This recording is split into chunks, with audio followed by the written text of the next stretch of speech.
Assalamualaikum warahmatullahi wabarakatuh. Kembali lagi di channel Smart Striker 82. Oke, di video kali ini kita akan membahas modul 5.2 yang berkaitan dengan statistika.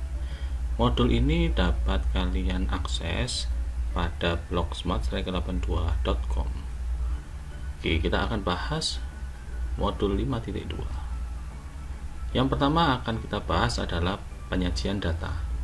Ada beberapa cara dalam menyajikan data. Yang pertama bisa menggunakan tabel frekuensi.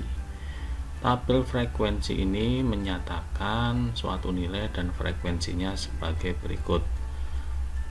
Nah, misalkan yang mendapat nilai 4 sebanyak 5, yang mendapat nilai 5 sebanyak 6, 6 sebanyak 9, 7 sebanyak 10, 8 sebanyak 6, 9 sebanyak 4. Jadi tabel frekuensi ini menyatakan nilai dan frekuensi dalam bentuk tabel atau kolom seperti ini. Kemudian tabel frekuensi ini dapat pula dinyatakan dalam bentuk diagram batang. Contohnya yang mendapat 6 sebanyak 5. Nah, ini frekuensinya. Yang mendapat 5 sebanyak 6, yang mendapat 6 sebanyak 9, dan seterusnya. Data ini dinyatakan dalam bentuk batang, makanya ini dinamakan diagram batang.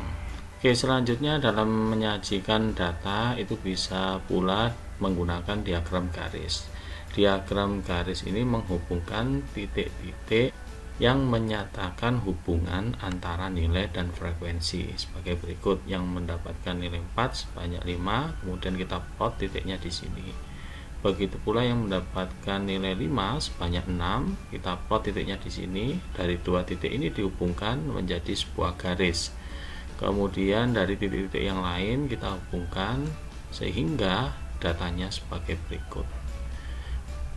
Oke, selanjutnya kita akan coba menyelesaikan soal-soal yang berkaitan dengan penyajian data. Soal nomor 8. Diagram batang berikut menunjukkan nilai ulangan IPA.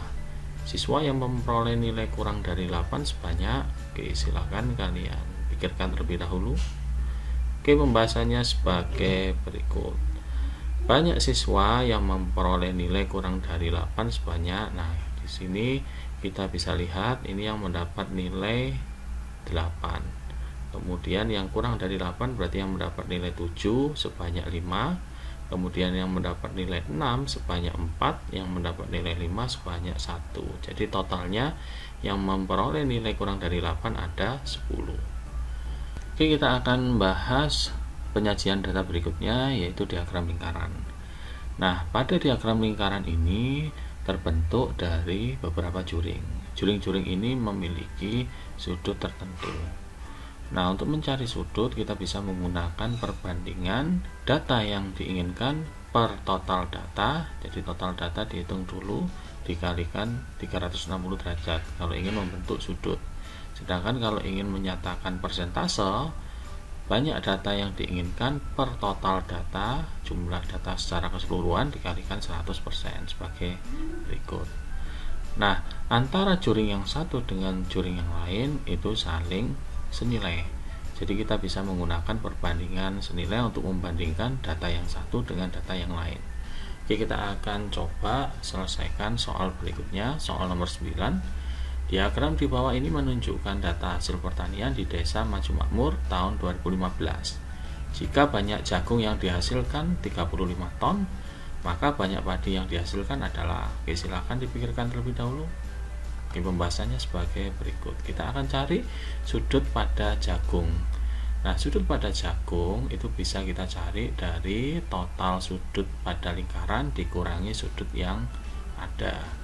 Jadi total sudut pada lingkaran 360 derajat dikurangi 150 tambah 60 tambah 80. Totalnya ini 290. Jadi sudut pada jagung ini adalah 70 derajat. Kemudian kita bandingkan data yang ingin dicari dengan data yang diketahui. Nah, data yang ingin dicari adalah banyak padi. Data yang diketahui adalah jagung. Maka kita bisa bandingkan sudut pada padi dibanding sudut pada jagung itu sama dengan banyak padi dibandingkan banyak jagung. Banyak padi tidak diketahui, kita misalkan X, banyak jagung 35 ton. Kemudian sudut pada padi 150 derajat, sudut pada jagung 70 derajat. Kita sudah cari tadi. Nah, kemudian kita bisa bandingkan 70 ke 35 itu dibagi 2, maka 150 dibagi 2 sama dengan 75 ton. Jadi banyak padinya adalah 75 ton. Oke, sebelum kita lanjutkan, jangan lupa untuk like, comment, share, dan subscribe agar kalian tidak ketinggalan info selanjutnya. Oke, ini materi berikutnya yang berkaitan dengan ukuran pemusatan data. Ada 3 ukuran pemusatan data yang kita bahas kali ini, yaitu rata-rata atau mean, kemudian nilai tengah atau median, yang terakhir adalah nilai yang paling sering muncul atau kita namakan sebagai modus. Mean atau rata-rata itu jumlah nilai data dibagi dengan banyaknya data. Jadi kita jumlahkan data-data yang ada, X1 tambah X2 tambah X3 dan seterusnya sampai Xn dibagi banyaknya data N. Contohnya sebagai berikut. Tentukan rata-rata dari data berikut ini. Kita tinggal jumlahkan semuanya, 5 tambah 7 tambah 8 tambah 4 tambah 3 tambah 7 tambah 6 tambah 4 dibagi banyaknya data 1, 2, 3, 4, 5, 6, 7, 8 sebagai berikut. Maka kita peroleh nilainya 5,5. Ada pula datanya dalam bentuk tabel frekuensi ini. Nah, caranya seperti apa? Kita kalikan aja. Yang mendapat nilai 5 sebanyak 4. Kemudian yang mendapatkan nilai 6 sebanyak 6, yang mendapatkan nilai 7 sebanyak 8, yang mendapatkan nilai 8 sebanyak 2, maka kita kalikan saja 5 kali 4 tambah 6 kali 6 tambah 7 kali 8 tambah 8 kali 2 per banyak frekuensi ditambah semua frekuensinya 4 tambah 6 tambah 8 tambah 2 sebagai berikut. Sehingga kita peroleh rata-rata nilai dari tabel frekuensi berikut adalah 6,4. Oke, kita akan coba untuk menyelesaikan soal selanjutnya. Nilai tes seleksi karyawan disajikan pada tabel berikut. Syarat diterima menjadi karyawan adalah nilai tes lebih dari nilai rata-rata. Maka banyak peserta tes yang tidak diterima adalah, silakan dipikirkan terlebih dahulu. Oke, pembahasannya sebagai berikut. Untuk kasus ini kita harus cari nilai rata-rata terlebih dahulu agar bisa menentukan banyak peserta yang tidak diterima. Oke, rata-ratanya adalah jumlah data dibagi banyak data. Karena datanya dalam bentuk tabel frekuensi, maka kita kalikan terlebih dahulu. 65 kali 2, 70 kali 3, 75 kali 6, 80 kali 8, 85 kali 4, 90 kali 2, 95 kali 2, kemudian 100 kali 1. Nah, hasilnya seperti ini. Kemudian banyak datanya kita tambahkan semua, 2 tambah 3 tambah 6 tambah 8 tambah 4 tambah 2 tambah 2 tambah 1, hasilnya 28. Sehingga kita peroleh nilai rata-ratanya adalah 80. Nah, berarti di sini syaratnya yang diterima menjadi karyawan adalah nilai tes lebih dari nilai rata-rata. Berarti yang diterima adalah yang ini, 4 tambah 2 tambah 2 tambah 1. Sedangkan yang tidak diterima berarti mulai dari nilai tes 80 sampai nilai yang lebih kecil dari 80, yaitu 2 tambah 3 tambah 6 tambah 8, hasilnya adalah 19 orang. Oke, sebagai berikut.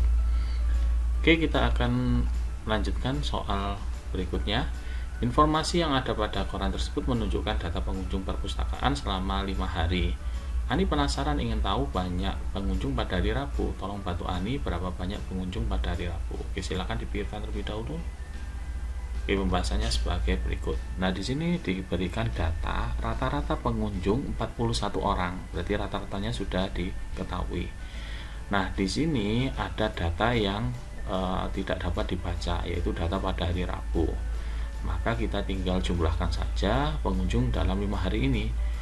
Pada hari Senin ada 45, hari Selasa ada 40, hari Rabu kita nggak tahu, kita misalkan saja dengan X, kemudian hari Kamis ada 30, hari Jumat ada 20, kemudian dibagi 5, maka rata-ratanya sama dengan 41.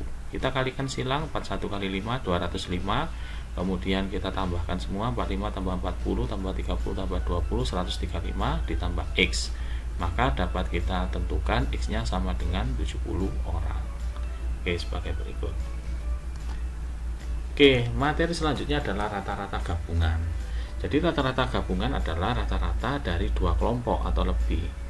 Jadi misalkan ini rata-rata yang pertama, N1 kali X1. N1 ini banyak data pada kelompok pertama, X1 itu rata-rata data kelompok 1. Kemudian ketambahan data lagi, yaitu N2 banyak data pada kelompok 2 dikalikan X2 itu rata-rata data kelompok 2, maka akan kita bagi dengan N1 tambah N2, jadi banyak data yang masuk secara keseluruhan.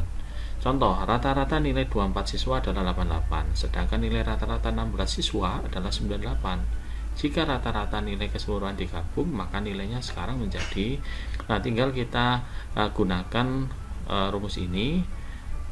Rata-rata 24 siswa 88, berarti 24 kali 88. Kemudian rata-rata 16 siswa 98, 16 kali 98. Kemudian dibagi dari data total, yaitu 24 ditambah 16. Kemudian dihitung, ketemunya 3680 dibagi 40 sama dengan 92. Oke, kita akan coba menggunakan rumus ini untuk menyelesaikan soal berikutnya. Soal nomor 12. Rata-rata berat badan siswa putra dalam sebuah kelas itu 61 kg dan rata-rata berat badan putri 53 kg. Jika rata-rata berat badan seluruh siswa dalam kelas tersebut 56 kg dan banyak siswa 32 orang, maka banyak siswa pria adalah, silakan dipikirkan terlebih dahulu. Oke, pembahasannya sebagai berikut. Kita gunakan rata-rata gabungan.